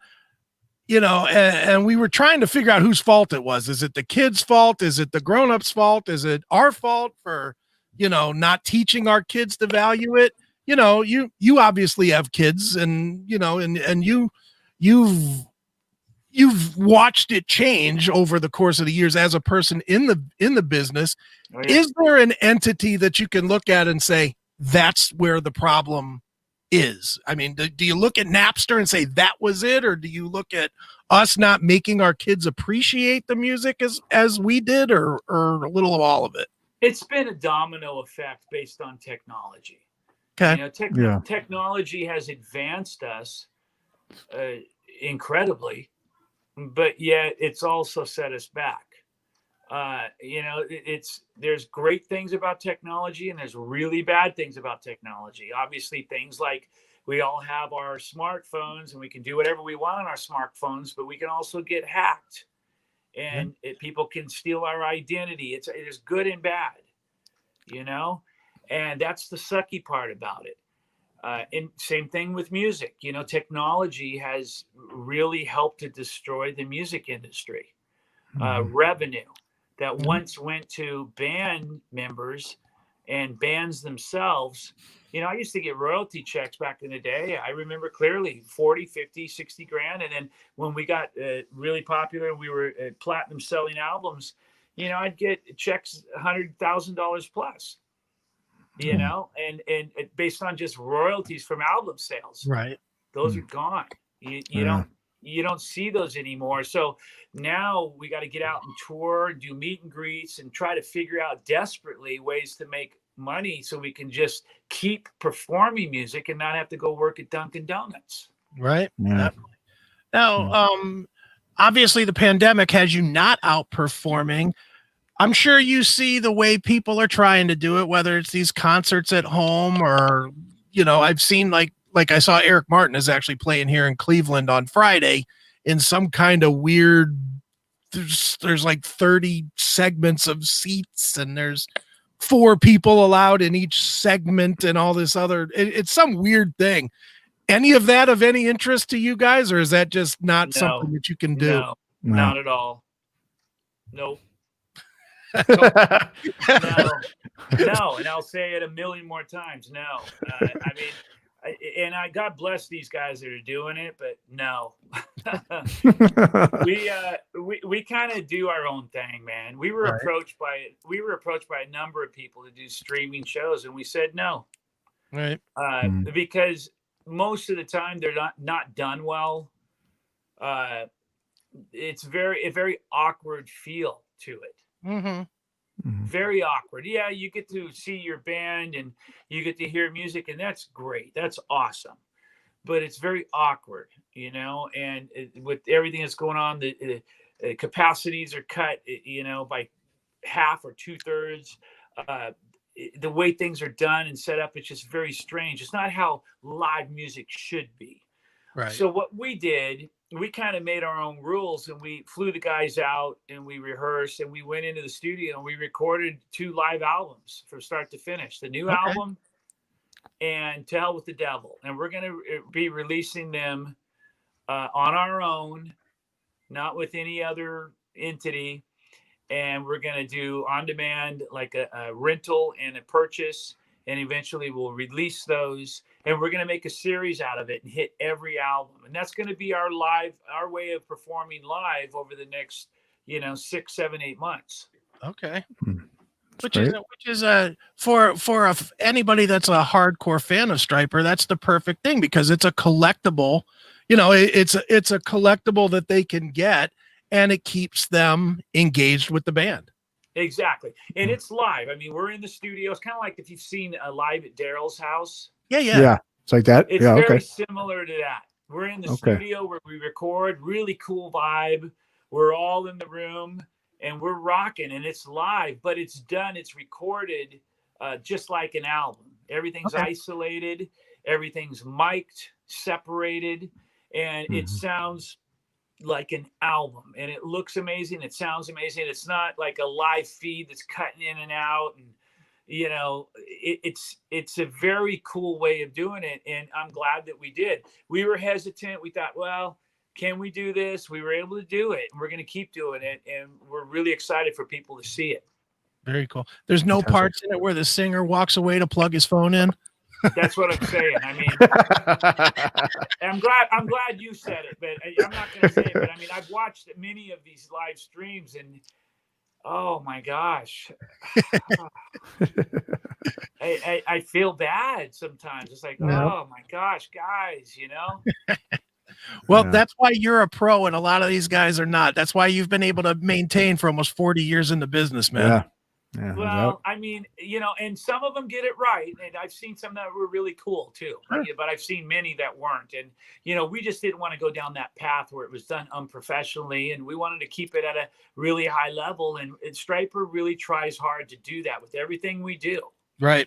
Exactly. Very good, man. Awesome. Well, Michael, the new album is called Even the Devil Believes. It is, yet another fantastic metal album from the last 15 years anyway of great albums. And from what Michael says, he even believes in the album before that just not as much as I do. So Michael, where should people go online to keep up with the band and buy this thing and not just stream it for free? Well, they can go obviously and buy it at Stryper.com. They can buy it at Amazon.com. Any place that sells music. Will have the album, better have the album. Right. And then, of course, you can get it at iTunes and stream it, Spotify. And, it's out there, ready and available for everyone, anywhere. And then YouTube, the video's been doing really great. We're really pleased. The numbers and the views, and there seems to be a real great buzz going off of this album, and it seems to have stepped things up. You know, we're kind of trying to step things up a level with each album, and this one seems to have done that. It's definitely very good, man. Yeah. Michael, man, thank you so much for joining us tonight, man. It's been a lot of fun. Thanks, Michael. Thanks, guys. My pleasure. Sorry for the unprofessionalism of not having my charger. And, you guys, thank you so much. I appreciate the support. God bless you, and hopefully we'll see you out on the road soon, okay? All right, we'll see you later. Take care, Mike. Take care, buddy. See you later. Take care. There we go. All right. Michael Sweet. Michael Sweet. That was fun. Yeah, he's, you know, I mean, like, what amazes me about him is, you know, obviously Stryper, yeah, they're the butt of all jokes. You know, they have been for a long time.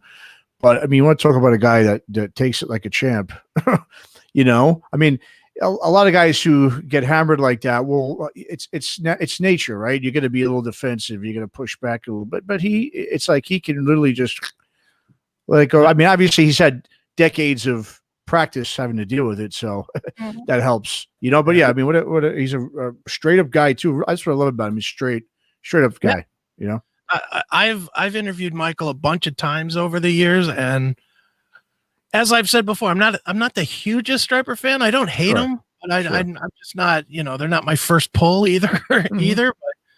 But I'll tell you what, as far as interviews go, Michael is definitely one of the ones that I always look forward to interviewing, because he is, like you said, he's a straight shooter, and you know, he'll take on anything. I mean, we asked him everything from business questions to spiritual questions to album questions. That was totally cool.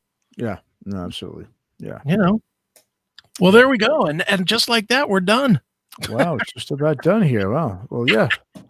We're done with our one guest for the night. One guest, yes. Well, well, it's not like Hex waited till the last minute to tell us they weren't coming. Yeah, true. I got an email 2 minutes before their slot saying, "Oh, Dan won't be on tonight." Okay. Thank you. Well, it's all good. We got to talk about more about being old men and devaluation music and, you know, all that kind of stuff. Yeah, it turned into a talk show, but that's okay. It's fine. Yeah, that's fine with me.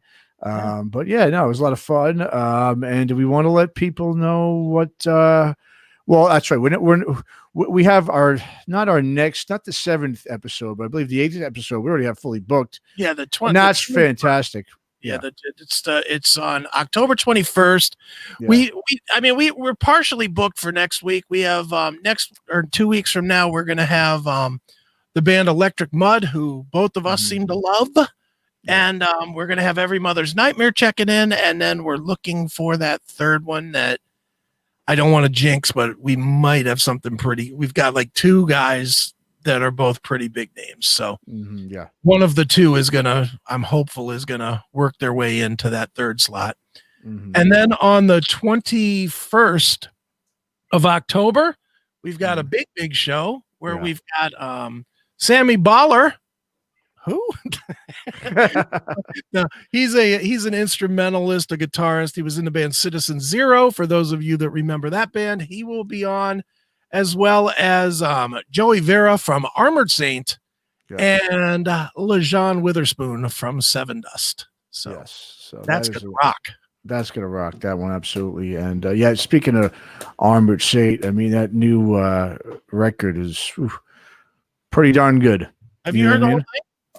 Huh? Have you heard the whole thing? Well, we've heard the songs that were sent to us when we did the John Bush one. Yeah. And I mean, it's Armored Saint's always good. I can't think of one album by them that's not. I've only heard the 2 singles, and just hearing the 2 singles, I'm like, yep, I'm just going to listen to this for like the day it comes out for like 100 times in a row. Yeah. I mean, I just, those songs are like, I mean, they've definitely simplified things, you know. But like I was when we did our John Bush interview, which I think that's coming up pretty soon too. We did that one, you know, and I was just, you know, telling them, like, I mean, I guess, like I said, as I'm getting older, I really like just, I mean, straight to the point kind of music. You know what I mean? I mean, we know what bands we can listen to if we want to hear a 7 or 8 minute song, you know. But I love those 3 to 3.5 to 4 minute songs, that just, you know, kick in the ass, and that's what those Armored Saint songs, the two that we've heard, do. And so I'm assuming the whole album's going to be like that, and so it sounds like. And for people that are following with Aftershocks and not necessarily the live show, make sure you're subscribed to us over at anchor.fm/CMSPN, CMS Podcast Network, CMSPN, or just go to aftershockstv.com, and all the links to subscribe are there. All kinds of great interviews coming up, releasing literally as soon as we get off the air here tonight is our new interview with Maurizio of Cataclysm. Yep. Cataclysm, yeah. That's tonight. We like we said, we've interviewed John Bush already. That's coming out short. Madrost is coming out eventually here. And you interviewed Mercedes Lander, formerly of Kitty, now of the White Swan. And you know, between that and the stuff that we're already doing, we seem to be landing on the news wires lately, which has been fantastic. So if you're a fan of interviews and you want to hear the real stuff and not the, hey, you recorded at a studio, what was that like? What was your first album you ever bought? Yeah. That kind of if you want to hear good interviews, then please stay subscribed to us and get the interviews, all your favorite metal bands as we move on, because we've got a lot of good stuff that we've already done and we've got a lot more coming. So check it out, folks. And also we'll talk about it on the next live Tremors, but there's also a great, as we mentioned earlier in the show, a great new documentary coming out with our good friend and partner, Mr. Bob Nalbandy. And of course, our lovely Mr. Chris Aiken here makes a lot of appearances in that movie as well. So if you want to see Chris on the big screen, now he has pick up the Bay Area Godfathers. Like I said, that's I think it's available for pre-order right now too, right? So it's available for pre-order right now, and it'll be available everywhere October the 6th. Yeah, fantastic. All right. Well, great. I think we're ready to wrap it up here, right? Yeah. All right. Well, thanks everybody listening to Tremors, watching us, and we'll see you again in 2 weeks. Have a great night. Thanks for listening to Aftershocks. For more episodes, go to our website at www.aftershockspodcast.com. Visit us on our Facebook, Instagram, and Twitter pages for more news and information on the podcast. And be sure to subscribe, listen to, and review all episodes on YouTube, Spotify, Apple Podcasts, and all other podcast platforms. For your music listening pleasure, visit our website or go to www.shockwavesradio.com. For all comments and questions, please email us at info@aftershockspodcast.com.